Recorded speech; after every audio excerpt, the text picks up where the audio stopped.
بسم الله الرحمن الرحيم. السلام عليكم ورحمة الله وبركاته. إله بaa mahad iska leh oo ii suurtageliyay maanta 16 bilood kadib inaan dib ugu soo noqday caasimadda magaaladeena Muqdisho.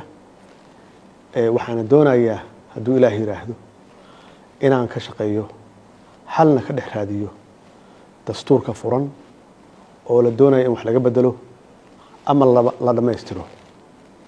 muwaadin kasta oo Soomaaliyeedna waxaa laga rajeynayaa waxaa laga doonayaa ugu horeeya madaxweynaha federaalka Soomaaliya baarlamaanka labadiisa gole dowlad goboleedyada madaxdooda iyo shacabka Soomaaliyeedba inay iyagu naftigoodu ay noqdaan xalka meesha ugu dambeysana oo la rabo in la gaarsiiyana ay tahay wadar ogol ay tahay in la ilaaliyo midnimada iyo wadajirka Soomaaliyeed. ugu dambeynna waxaan kulligeena dan noogu jirtaa in la isku soo dhaweeyo dadka Soomaaliyeed iyo dawladooda. waxaan doonayaa intaan in ka faahfaahsan inaan sheego mustaqbalka waan idin la wadaagi doonaa hadduu Ilaahay yiraahdo.